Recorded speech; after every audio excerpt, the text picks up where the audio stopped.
Ini bahaya Mas, apalagi kalau dikombinasikan antara asam sulfat dengan asam urat. Berarti salah Pak ya? Ya salah Mas, tapi namanya manusia salah itu wajar. Yang tidak wajar dan tidak boleh sudah tahu salah tapi menyalahi. Ibu-ibu 2024 jangan ada yang bunting dulu ya. Bukannya tegar setanting, malah jadi pusing-pusing, belum lagi ngising-ngising. Assalamualaikum warahmatullahi wabarakatuh. Kembali lagi di channel Prayoga Muhammad.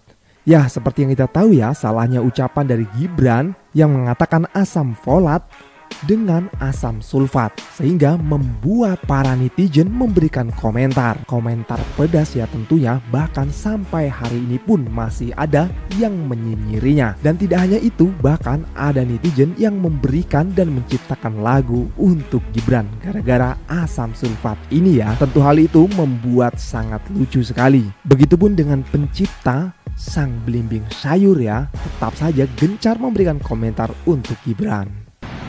Pengumuman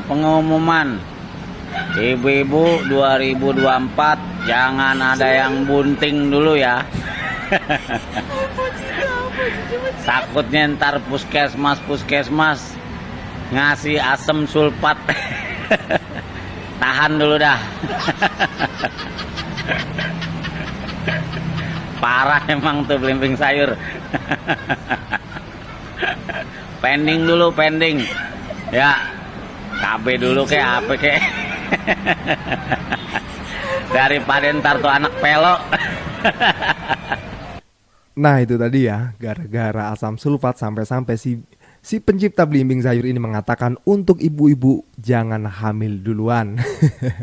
Ya ini hanya candaan semata ya, tapi ini artinya sindiran untuk Gibran bisa belajar lebih bagus lagi. Nah teman-teman semua, ada juga nih ya yang membuatkan lagu untuk Gibran. Coba kita lihat. Asam folat jadi sulfat, ibu hamil bisa sekarang. Bukannya tegar setanting, malah jadi pusing-pusing, belum lagi ngising-ngising. Guys. Bukan karena salah ucap, tapi karena belum cakap.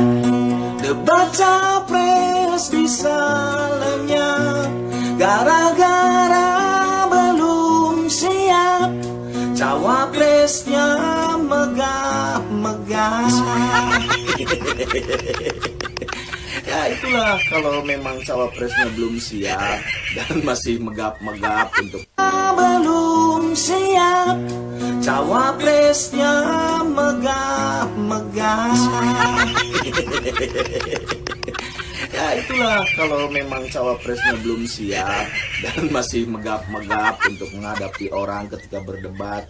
Ya mungkin segala cara bisa dilakukan, termasuk menganjurkan kepada KPU untuk tidak menggelar debat capres, tapi hanya sekedar memaparkan visi dan misi saja. Begitu katanya. Belum lagi tentang katanya yang salah ucap. Kalau salah ucap sekali bolehlah ya, tapi kalau dilakukan secara berulang-ulang di berbagai kesempatan, namanya bukan salah ucap, tapi salah program. Yang programnya ada di sini nih. Buat ibu-ibu hamil itu yang diperlukan adalah asam folat, bukan asam sulfat. Bisa kebayang nggak sih itu kalau misalnya air aki, asam sulfat diminum sama ibu hamil, apa jadinya? Mungkin anak yang keluar bukan anak bayi, tapi anak baterai. Aduh, kacau. Ya itulah tadi ya, masih digoreng-goreng terus sampai mateng. Ya wajar aja sih, karena Gibran Rakabuming Raka ini adalah calon wakil presiden yang tentunya untuk menjadi calon wakil presiden tuh harusnya memenuhi persyaratan tertentu ya. Yang pasti dia smart, pinter. Karena namanya pemimpin tuh harus spekulasi, harus memberikan solusi-solusi yang walaupun tidak difikirkan sebelumnya. Karena kan menjadi seorang pemimpin itu pasti akan memutuskan sesuatu yang besar. Nah, di sini sampai-sampai Pak Endul pun berkomentar tentang hal itu. Coba kita lihat.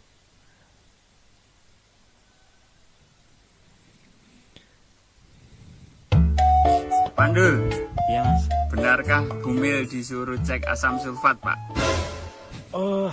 As far as I know, asam sulfat itu merupakan aditif untuk air aki mas, bukan untuk air ketuban. Asam sulfat itu sifatnya korosif.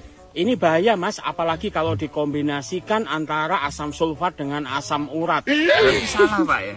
Ya salah mas, tapi namanya manusia salah itu wajar. Yang tidak wajar dan tidak boleh sudah tahu salah tapi menyalahi. Untuk itu pilihlah yang pasti-pasti saja. Pas 3 jam. Aduh, betul. Jadi ini Pak Endut ini dia memilih Ganjar Pranowo ya, seperti yang ada di bajunya. Oke lah, tak apa. Namanya juga demokrasi, bebas untuk memilih. Yang penting tetap kondusif guys. Nah tidak hanya itu ya, masih banyak lagi netizen yang merujak Gibran Rakabuming Raka. Coba kita lihat lagi ya. Lagi-lagi belimbing sayur, lulusan Singapura, Australia, cerdasnya minta ampun. Lalu ketika hamil harus dicek dia misalnya asam sulfat yodiumnya terpenuhi nggak? Ibu-ibu hamil disuruhnya minum asam sulfat, nggak bahaya tak? Ngomongin stunting, Gibran bilang ibu hamil disuruh cek asam sulfatnya terpenuhi atau enggak. Tolong dong yang mempunyai ilmu, kasih paham ke kita semua. Jangan selesai ini Menkes langsung ngumumin tuh bahwa asam sulfat bagus untuk kandungan. Enggak lah ya. Sepertinya ini bukan salah sebut sih ya. Kalau salah sebut, masa iya beberapa kali pertemuan di tempat yang berbeda masih aja tetap sama nyebutin asam sulfat. Dan parahnya orang sebanyak itu dan orang-orang terdekatnya gitu nggak ada yang meluruskan gitu loh. Apa semua timnya itu sama aja plonga-plongo? Gimana menurut kalian gengs? Seperti biasa kita lanjut di kolom komentar. Apa? Ibu hamil diberikan asam sulfat? Gak bahaya tah? Ayo yang dimaksud asam sulfat atau asam folat.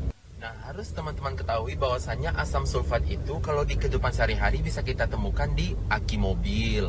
Terus juga sebagian besar produk deterjen, pupuk, pewangi kamar mandi.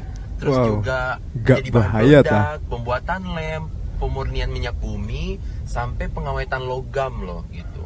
Nah apa kabar kalau misalnya dikonsumsi sama manusia apalagi ibu hamil? Bahaya kan? Nah yang dianjurkan untuk dikonsumsi ibu hamil itu yang benar adalah asam folat. Apa itu asam folat? Folat ini merupakan salah satu vitamin atau bentuk sintesis dari vitamin B9 dan folat itu bentuk alami.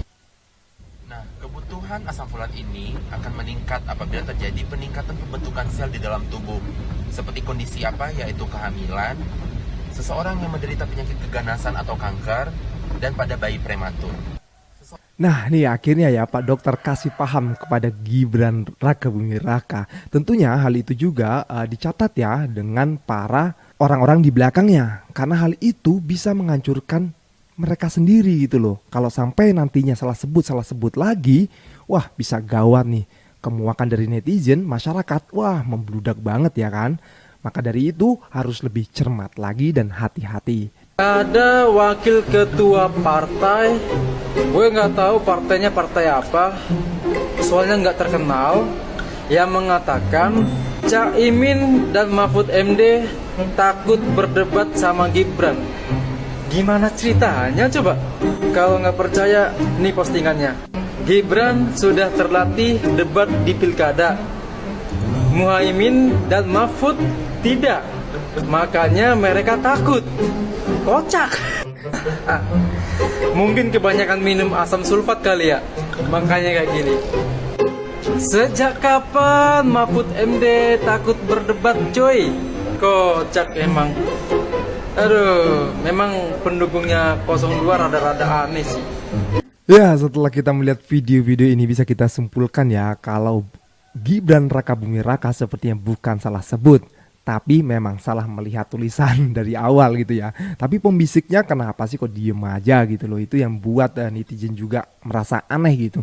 Karena tidak hanya satu tempat salahnya, tapi sudah berulang. Yang terekam itu 2 tempat ya kan. Nah sepertinya kita sudah membahas lumayan lama nih ya teman-teman semua. Jadi intinya kita harus bijak untuk memilih dan kita juga harus bijak untuk berkomentar ya, tanpa kita menyakiti atau merendahkan yang lainnya. Tentunya komentar-komentar dari kita ini sebenarnya untuk membangun ya, agar masyarakat luas juga tahu mengenai para pejabat kita hari ini. Oke teman-teman semua, semoga video ini bermanfaat untuk kalian semua. Jangan lupa tulis komentar di bawah ini, komentar kritik kalian ya, yang tentunya untuk membangun. Sekian dari gue Prayoga Muhammad. Wassalamualaikum warahmatullahi wabarakatuh.